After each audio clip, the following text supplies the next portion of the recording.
ओम श्री परमात्मा नमः। मैं आचार्य हृदय अवस्थी आप सभी का शास्त्र चर्चा चैनल का हार्दिक स्वागत करता हूँ। परम पूज्य गुरु जी प्रातः स्मरणीय वेद मूर्ति तत्वनिष्ठ गीता उपनिषद पुराण धर्म शास्त्र विशेषज्ञ और संस्कृत धर्म विज्ञान संकाय काशी हिंदू विश्वविद्यालय वाराणसी के जागरण विभाग के पूर्व विभागाध्यक्ष प्रोफेसर पंडित भगवत शरण शुक्ल जी हम लोग चरक संहिता पर ज्ञान दे रहे हैं और सूत्र स्थान का दूसरा अध्याय है। 23वें श्लोक से गुरु जी आज सरल शब्दों में अर्थ सिखाएंगे। तो चलते गुरु जी और यल्लीलायित विश्वमेतदखिलं यस्मिन् पुनर्लीयते यस्मात् सावरजङ्गमात्मकमिदं लोकं दरीदृश्यते भासा यस्य विभान्ति सर्वजगतः ज्योतिषि सर्वात्मना तं देवं जगदेककारणमयं वन्दे त्रिलोकीश्वरम्। शास्त्र चर्चा इस चैनल से संबद्ध सभी विद्वद्गण, सभी जिज्ञासु छात्रवृंद, सहृदय सज्जन वृंद एवं इस चैनल के व्यवस्थापक आचार्य हरिहृदय अवस्थी जी, आप सभी का चरक संहिता के सूत्र स्थानक प्रकरण के अपामार्ग तुंडलीयाध्याय की विचार परंपरा में स्वागत है। आज हम लोग इस अध्याय के 23वें श्लोक से अपने विचार को प्रारंभ कर रहे हैं, इनमें अनेक औषधियों के विषय में चर्चा हो रही है। विहंग पिप्पली मूल शीघ्रुहिर मरिचेन च तक्र सिद्धा यवागु स्यात् कृमिघ्नि ससुवर्चिका। अर्थात वाय विडंग, पिपरामूल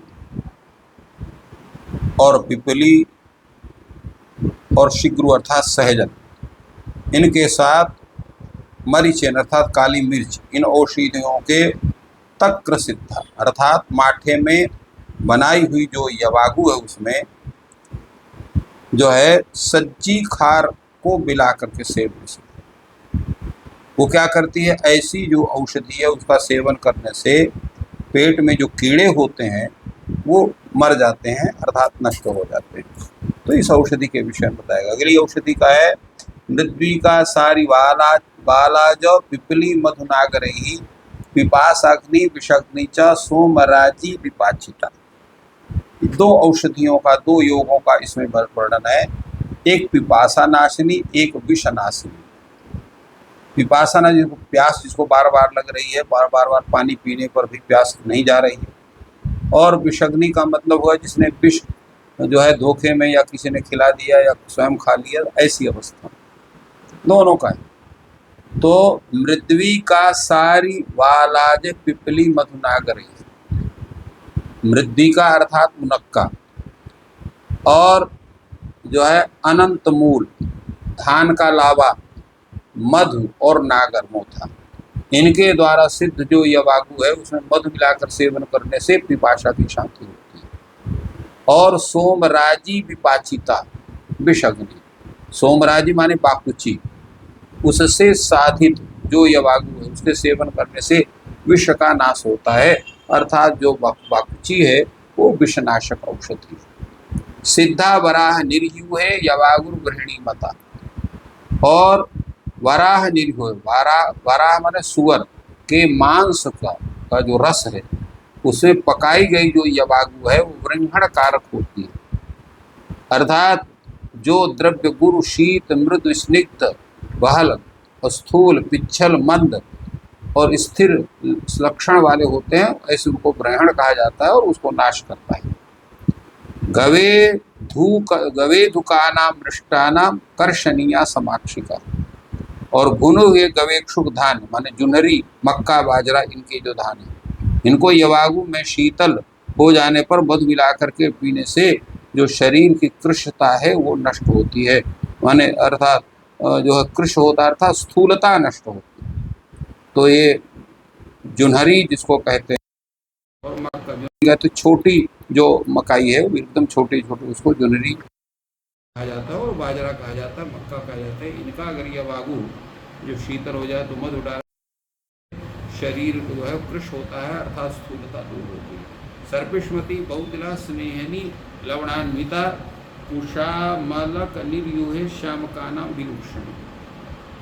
और स्नेहिनी यवागु का कथन कि सर्पिष्मति घी युक्त बहुतिला, और इसमें बहुत अधिक मात्रा में तिल मिला हुआ, और लवणान्विता नमक भी उसमें डाला हुआ, ऐसा यवागु जो है शरीर में स्नेहन का काम करती है। और कुशा की जड़, कुशामलक निर्यूह, तो कुश की जड़ और आंवला इनका जो क्वाथ है उसमें श्याम का नाम, श्यामा के चावल मिलाकर के जो यवागु बनाया जाता है वो शरीर की रुक्षता को दूर करता है।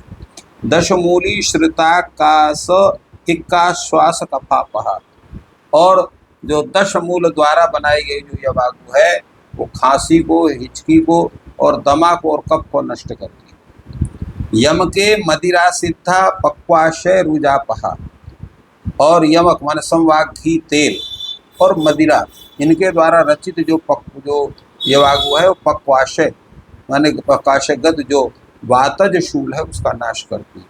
शाकैर मांसै तिलैर माशै सिद्धा वर्चो निरस्यति, और रेचनी यवागु कहते हैं। शाक, मांस, तिल और तथा उड़द इनके द्वारा निर्मित जो यवागु है वह जो है मल को निकालती है, अर्थात जो भी मल शरीर में उसको निकालती है। जम्वा मरास्थि दधित दधित थामलो बिल्वई सांग्रहणी पता, संग्रहणी का इलाज है इसमें। जम्वा जामुन की गुठली, आम की गुठली, बेल की गिरी, इन द्रव्यों को साधित जो यवागु है वो संग्रहणी रोग को जो है वो दूर करती है। क्षार चित्रक हिंगम्ल वेतसैर भेदनी बता, और भेदनी यवागु है। क्षार माने जवाखार, चित्रक और हिंग माने हींग और अम्ल वेत, इन द्रव्यों से साधित जो यवागु है ये मल का भेदन करती है, मलबंध को रोकती है। अभया पिप्पली मूल विश्वैर्वातानुलोमिनी, और अभया माने हरित की, पिपरा मूल और सोंठ, तो इनसे, इनके क्वाथ से अर्थात इनके जो है उनके द्वारा इनको पानी में पकाकर उससे जो यवागु का निर्माण होता है तो उससे अनुलोमन होता है। तक्र सिद्धा यवागुषात घृत व्यापत्ति नाशी, और अधिक घी पीने से जिसको अजीर्ण हो गया तो ऐसे अवस्था में उपद्रव्यों से मठा को साधित करके करने से वो रोग दूर होता है। तैल व्यापद शस्तास्या तक्र पीण्याक साधित, और अधिक तैल के सेवन करने से जिसको दिक्कत हो गई तो मठा में तिल की खली मिला करके और उसका यवागु बना के सेवन करने से वह दोष दूर होता है। गव्य मांस रसई सामला विषम ज्वर नाश, और गाय के मांस रस से निर्मित जो दाडिम के रस से खट्टू ही जो यवागु है वो भी विषम ज्वर का नाश करती है। यहाँ पर जो है गव्य मांस रसे यह पद दिया गया है। गव्य को अलग अलग करते हैं तो गव्य से यहाँ पर गव्य मांस का अर्थ कर दूध दही, ये अर्थ वहाँ पर नहीं करना है। ऐसी व्याख्या करने से जो है कोई धार्मिक दृष्टि कर सकते हैं, किंतु यहाँ पर जो है वो गव्य मांस से यहाँ पर जो है तो वही अर्थ है जिसका उल्लेख पूर्व में किया गया। कंठ्या यवानाम यम के पिपल्या मलकई श्रिता, और कंठ रोग के लिए, कंठ रोग नाशनी का संभाग में घी तेल संभाग में लीजिए, और जौ के जो है जौकुट को चूर्ण बना करके पिपली और आंवला मिलाकर उससे बनाए, उसके क्वाथ से बनाए गए जो यवागु है वो कंठगत रोगों को दूर करता है। ताम्र चूड रसे सिद्धा रेतो मार्ग रुजापा, और मुर्गा के मांस के रस से बनाई गई जो यवागु है शुक्रवाही स्रोतों में होने वाले जो विकार है उनका शमन करती है।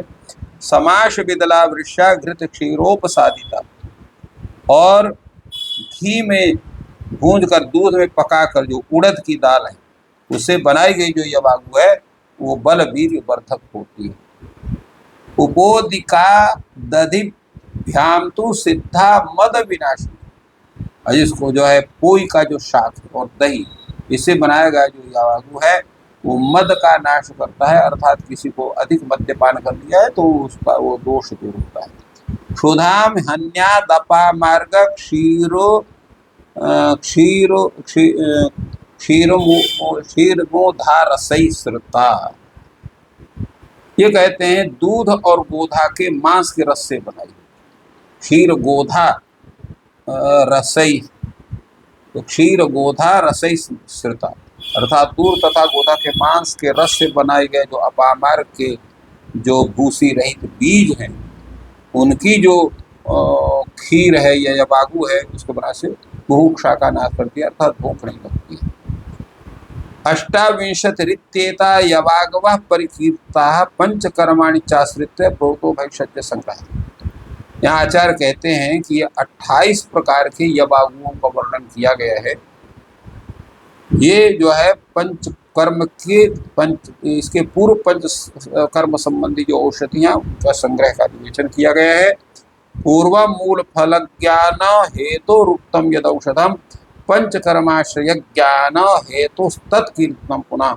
और यहाँ पर कहते हैं कि पूर्वम पहले मूल फल ज्ञान हेतु यद औषधम उत्तम, अर्थात मूल और फल की जानकारी के लिए पहले औषधियों का वर्णन किया गया और फिर पंचकर्म समाश्रय ज्ञान हो तत्कीर्तन पुनः, इसे पंचकर्म संबंधी ज्ञान के लिए फिर उनका संकीर्तन किया गया।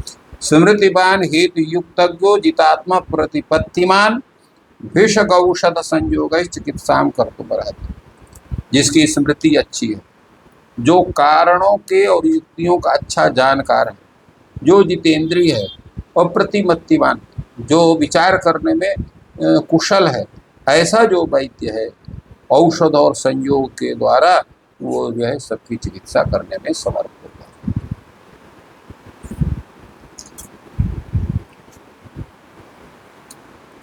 कर ले पूरा हो गया।